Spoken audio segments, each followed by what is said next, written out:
Hai teman-teman Leo, terutama Leo Rising, Leo Moon, dan Leo Sun. Bulan Juli 2023 akan jadi titik penting, atau aku bisa bilang sangat signifikan buat kalian, karena Venus aka planet yang mengontrol tentang kecantikan, keindahan, uang, materi, estetik, itu mau retrograding di sign kalian. Dampaknya apa? Banyak banget dampaknya.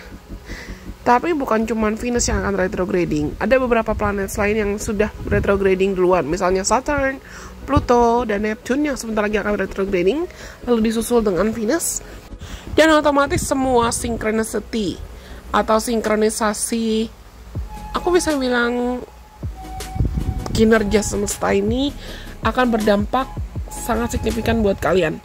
Yang pertama-tama, Mars dan Venus yang memang sudah berada di first house kalian itu sampai tanggal 22 Juli 2023, sampai Venus akhirnya retrograding.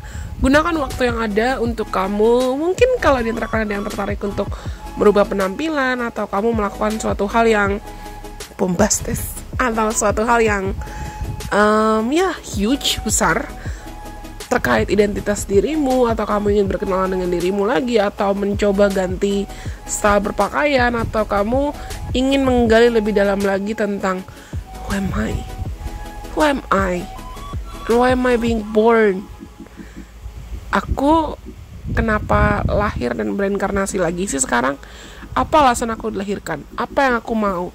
Siapa aku? Dan bagaimana cara aku ingin berkontribusi, atau bagaimana caraku ingin menghidupi hidupku. It's a great time for you to really evaluate everything. Karena bulan Juli itu selain Mars dan Venus yang ada di first house kamu, Sun dan Mercury itu juga akan transit ke 12th house kamu. Lalu Jupiter akan transit ke 10th house kamu. Gini, bulan Juli sedangkan Saturn dan Neptune ada di 8th house kamu. Kalau misalnya di antara teman-teman nih, ada yang selama ini kamu merasakan kamu sedang mengalami krisis identitas. You want to be remembered. You want to leave some sort of legacy in this world. Kamu ingin diingat, kamu ingin dihargai, kamu ingin diapresiasi.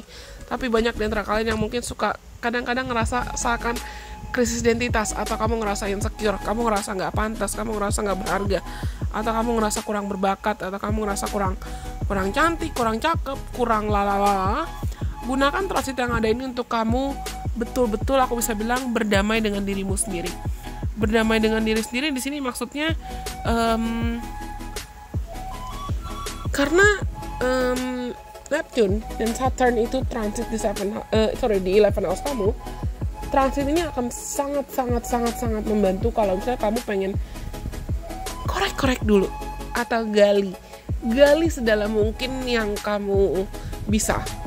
Mungkin bisa lewat journaling, meditasi, ho'oponopono, TT, atau kamu bisa minta bantuan pakar, psikolog, psikiater, atau coach, healer, spiritual healer, atau mentor, siapapun untukmu, bahkan termasuk dirimu sendiri ya.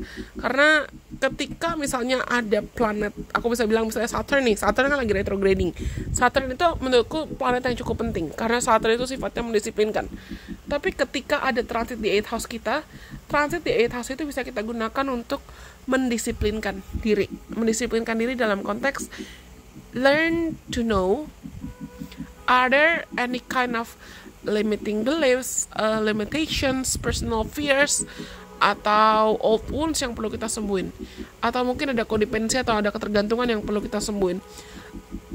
Perhatikan lagi lebih dalam tentang bagaimana cara kamu mengelola keuangan, terutama keuangan yang kamu miliki atau aset yang kamu bagikan dengan orang lain. Dan ketika di awal Juli, kita akan masukin Juli dengan transit full moon Capricorn di 6th house kamu. Mungkin kalian akan mengevaluasi banyak hal tentang gaya hidup, lifestyle, pola hidup. Gini. Aku tahu, aku paham. Kalian mungkin punya tendensi seperti aku bilang tadi. Kalian mungkin punya tendensi terjebak dalam self-sabotage atau takut untuk memulai, takut untuk mengusahakan apapun, takut untuk mengusahakan keinginan, takut untuk memperjuangkan apapun harapan atau your heart desires, keinginan hatimu. Bisa jadi karena pertama overthinking, atau kedua akumulasi luka dan trauma dari masa lalu yang belum diselesaikan atau disembuhkan. Lalu yang ketiga, bisa jadi ini penyebabnya juga opini, kritikan, atau doktrin-doktrin antar generasi yang sudah terlanjur kamu serap atau kamu pahami, atau gaya hidup dan pola hidup kamu serta lifestyle kamu dan pengelolaan pikiran, pengelolaan emosi kamu kurang maksimal, kurang baik. Tapi aku tidak maksud untuk menghakimi di sini. Sedangkan karena Pluto lagi retrograding dan Pluto retrogradingnya itu di 6 house kamu, 6 house itu mengelola tentang diet, kesehatan, gaya hidup, kolega, pekerjaan kamu. Gunakan waktu yang ada ini selama bulan Juli untuk kamu betul-betul mengevaluasi. Oke, pertama, pilihan kerja atau bidang karir yang aku pilih itu sudah tepat atau belum. Lalu yang kedua, gaya hidup aku, lifestyle aku,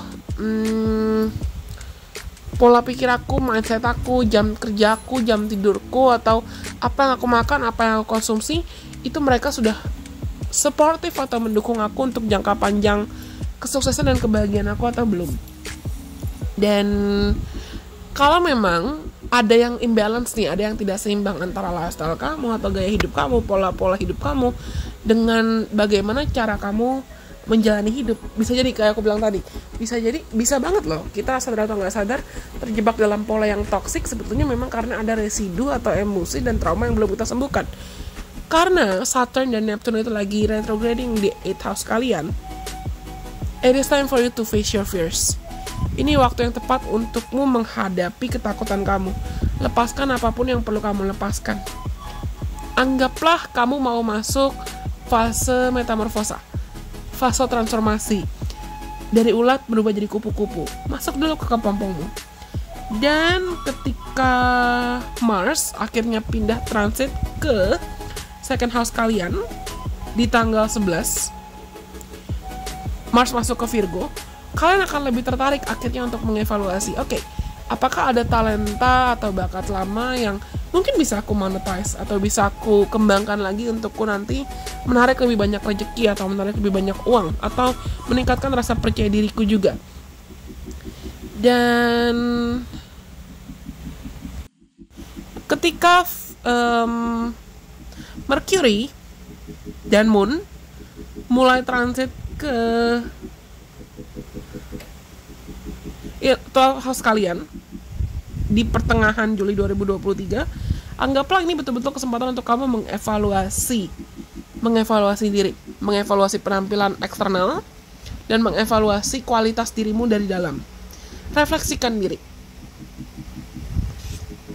Dan aku mendengar lagunya Mulan yang When will my reflection show who I am inside. Ini pardon my voice, maafkan suaraku, tapi gunakan waktu yang ada ini untuk kamu betul-betul mengevaluasi dan cari tahu secara jujur. Oke, siapa aku? Aku ingin dikenang sebagai manusia seperti apa dalam hidupku? Aku ingin bekerja di pekerjaan seperti apa? Aku ingin sukses seperti apa? Apa makna sukses? Apa makna bahagia buat aku? Apa yang mungkin bisa aku kembangkan atau aku maksimalkan ketika misalnya ada kesempatan karir yang aku mau sebetulnya tapi aku masih takut? Apa yang harus aku ubah? Atau ketika ada kesempatan untukku menjalin hubungan lebih sehat dengan kolegaku, rekan kerjaku, atau pasangan, atau aku tertarik untuk membuka diri secara romantis, apa yang harus aku lakukan agar aku bisa menghilangkan ketakutan-ketakutanku ini dan aku bisa lebih percaya diri dengan diriku sendiri, aku bisa lebih menghargai uang, aku lebih bisa menghargai hubungan, aku lebih bisa untuk memaafkan diriku sendiri atas mungkin luka yang pernah aku alami atau kekecewaan yang pernah aku dapatkan. Aku rasa kalian akan belajar banyak tentang mengampuni diri sepanjang bulan Juli 2023, which is good. Sebetulnya ini suatu hal yang menurutku akan sangat berfaedah atau akan sangat menguntungkan ketika kamu paham bagaimana caranya untuk berdamai dengan dirimu sendiri. Karena percaya deh, ketika kita sudah berdamai dengan diri sendiri, kedamaian dan ketenangan yang kita miliki dalam diri, itu yang nantinya akan jadi magnet untuk lebih banyak kebahagiaan, rezeki, cinta, abundance, kelimpahan untuk kita tarik masuk dalam hidup kita. Work on your relationship with yourself. That's your theme this month. Itu tema penting untuk hidupmu di bulan Juli ini. Berdamai dengan dirimu sendiri dan mulailah untuk menjalin hubungan yang lebih sehat dengan dirimu sendiri. Karena nantinya hubungan lebih sehat yang kamu miliki dengan dirimu sendiri yang akan menarik koneksi dan hubungan yang lebih sehat lagi, bukan hanya dengan orang lain, tapi juga dengan uang, rezeki, pekerjaan yang memang ditakdirkan buat kamu atau selaras buat kamu. Oke, aku rasa itu semua untuk teman-teman Leo Moon, Leo Rising, dan Leo Sun. Aku harap pesan ini bermanfaat buat teman-teman. Jangan lupa untuk like, dan kalian boleh komen, rekomendasiin atau saranin aku kira-kira kalian tertarik untuk mendengarkan atau mendapatkan informasi apa lagi dari Illusion Business. Sampai kita bertemu lagi dengan kesempatan. Bye-bye. God bless. Oh, jangan lupa untuk follow aku juga di Instagram dan di TikTok supaya kita bisa seru-seruan bareng di sana. I love you guys so much.